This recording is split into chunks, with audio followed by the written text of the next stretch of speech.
Marc-Didier, bonjour. Ça va bien? Yes, les Saguenayens qui remportent la demi-finale hier contre les Huskies de Rouyn-Noranda. Qu'est-ce qu'on en retire? La route a quand même été plus dure là, pour cette ronde-là. Oui, ça a été plus dur que prévu. Quelques petits nids de poule, des performances, parce que le gardien de but, Beckman, nous avait peut-être habitués à être impérial. Là, il a été humain. Donc, ça a donné peut-être des petits buts qu'on aurait aimé revoir ici et là. Mais pour la suite des choses, je pense que c'est une série qui va être positive parce qu'ils ont eu de l'adversité. Tu sais, on peut bien dire ce qu'on veut. Ah, mais il y a toujours de l'adversité en série, puis c'est jamais facile en série. C'est vrai que c'est jamais facile, mais dans les deux premières rondes, il n'y a pas eu vraiment d'adversité. Il y en a eu, mais pas tant que ça. Tu me parlais de Beckman. Ouais. Est-ce qu'on peut lui en vouloir pour cette rondelle-là qui était sautillante là, ou pas du tout? On peut pas en vouloir à Lucas Beckman d'aucune façon. Il a tellement été bon cette saison, puis ça n'a pas eu d'incidence sur le match non plus. Puis, tu sais, on l'oublie, là, des fois, là, parce que, tu sais, on surveille ce qui se passe avec le Canadien aussi de l'autre côté, tu sais, c'est des jeunes. Hey, Lucas Beckman va avoir 19 ans au mois d'août, là. C'est un jeune. C'est un jeune, en plus, qui a étudié son contrat avec Ottawa. Donc je pense qu'il est capable d'être meilleur que ça, c'est sûr. Mais non, pas de bien le voir, absolument pas. On s'attend à quoi pour la suite de ces séries-là? Là, c'est excitant parce que la finale, on ne sait pas qui sera l'adversaire des Sags. Et ça a quand même une certaine importance, le match qui aura lieu dans les Maritimes demain. Mais dans les deux cas, moi, je pense que les partisans, de ce que j'ai senti des partisans, ils veulent l'Armada. Mais Moncton, Sags, c'est écrit dans le grand livre que c'est la finale que l'amateur de hockey veut, là. Moi, je pense, je peux me tromper, je pense que ça va être Moncton Sags, mais... As-tu une préférence quand même que... T'espères-tu que ce soit l'Armada quand même ou tu préférais que la prophétie se concrétise? Moi, je veux voir Moncton. Parce que, tu sais, j'aimerais ça que les Sags remportent leur championnat et que, bon, et tu sais, qu'il n'y ait pas de « Ah, ça avait été Moncton. » Non, regarde, il n'y aura pas de... Contre les meilleurs contre les meilleurs. Moi, j'aimerais bien ça voir Moncton, c'est sûr, mais l'autre, ça me dérange pas. C'est la première fois depuis 1997 que les Saguenayens se rendent en finale. Ça change quoi dans la gestion de l'équipe du côté de Yannick Jean, qui lui aussi, donc, c'est sa première fois? Oui, bien, ça change que... Oui, il y a une pression, les yeux sont sur toi, mais c'est tellement une belle occasion. Quand tu gagnes un championnat avec une équipe, ça te suit toute ta vie. C'est de savourer et d'être prêt, d'être préparé pour le moment présent, parce que c'est tout ce qui compte. C'est vraiment tout ce qui compte. Tout ce qu'ils ont fait cette saison, tout ce qu'ils ont fait en série, ça compte plus. Il n'y a plus rien de ça qui compte. C'est ce qu'ils vont faire pour aller chercher 4 victoires qui vont compter. Merci beaucoup, Marc. On se reparle une prochaine fois. Ben oui. À Jonquière-Médic, l'innovation n'arrête pas. L'organisme Jonquière Médic accepte de prendre en charge 400 patients vulnérables qui n'ont pas de médecin de famille sur le territoire. L'annonce a été effectuée lundi matin par le député de Jonquière, Yannick Gagnon, une initiative qui permettra d'abaisser la liste de patients en attente d'un médecin de famille sur le territoire jonquiérois. Il y a eu un appel qui a été lancé dernièrement parce qu'il y avait beaucoup de patients non vulnérables et vulnérables qui n'étaient pas pris en charge. Et il y a eu un virage de 180 degrés au niveau du gouvernement pour dire on veut travailler en collaboration avec les médecins. Parce que c'est pas dans l'ADN de Jonquière-Médic de faire de la prise en charge. Jonquière-Médic donne des soins ponctuels pour des problèmes ponctuels de patients. Mais là, de dire que tout le monde ensemble, on va participer à ce mouvement de prise en charge via l'inscription collective, eh bien, c'est une première pour Jonquière-Médic.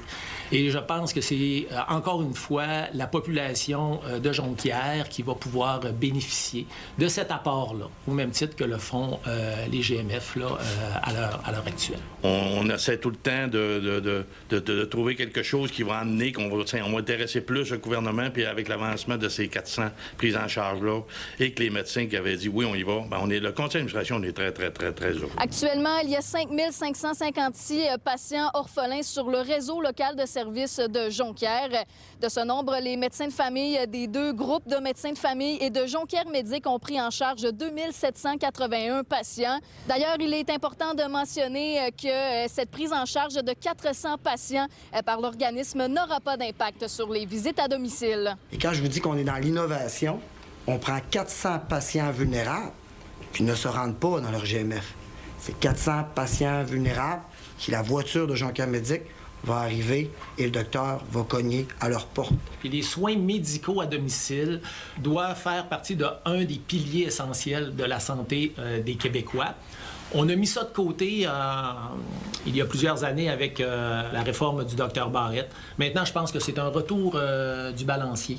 Rappelons que Jonquière-Médic est actuellement en campagne de financement et 14 barrages routiers se tiendront dans les rues de l'arrondissement ce jeudi 7 mai.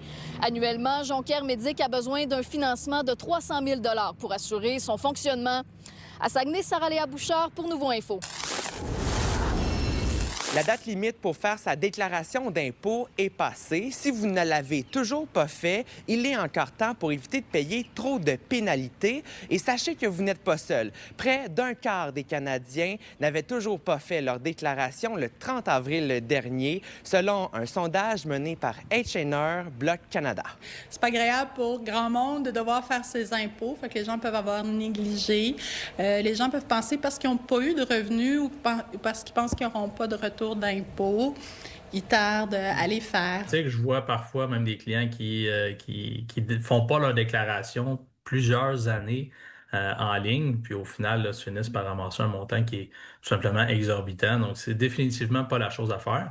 Puis le gouvernement, ils vous oublieront pas. Vous pouvez imaginer, pendant cette période, les comptables sont débordés. Mais pour Joanie Hébert-Simon, ce n'était pas seulement un retard. Son comptable l'a carrément laissé tomber, la laissant avec une montagne de paperasse et de pénalités.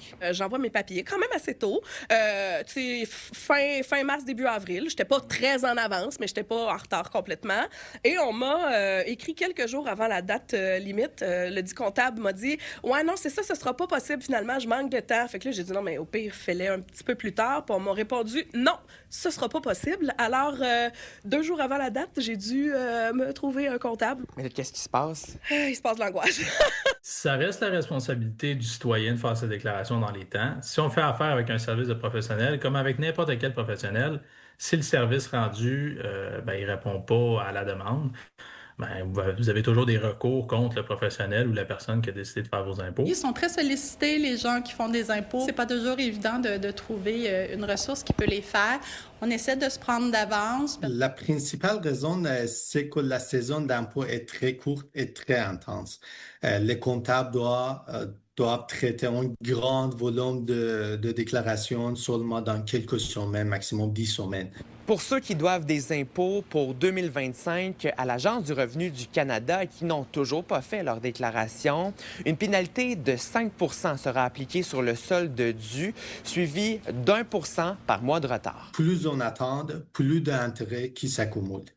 Ce qui peut augmenter rapidement le montant sur le tout. Mais c'est sûr que là, si j'ai beaucoup de pénalités à payer, quoique là, ça devrait se faire relativement rapidement, puis que c'est pas de ma faute, ça m'insulte un peu. La date limite de production des déclarations d'impôts pour les travailleurs autonomes est un peu plus tard, soit le 15 juin, et malgré le délai, le solde dû devait être payé le 30 avril. À Sherbrooke, Marc-Antoine Mailloux pour Nouveau Info. The geese can even defecate every 20 minutes according to some... Oh wow. Transformer les excréments de bernache en fertilisant, voici l'idée un peu loufoque qu'ont eu des chercheurs. Je suis au parc en Grignon où les chercheurs ont pris le temps de ramasser ces excréments pour les envoyer dans des laboratoires et les tester. To do the experiment, we got around 5 kilograms.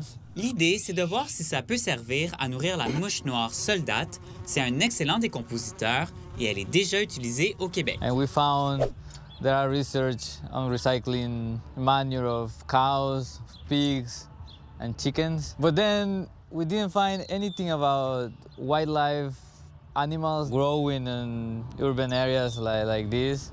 L'intérêt avec cette étude, c'est aussi que la population de bernache au Canada a explosé dans les dernières décennies. We answered the first question that was, can the fly grew up, develop their entire life cycle on the feces?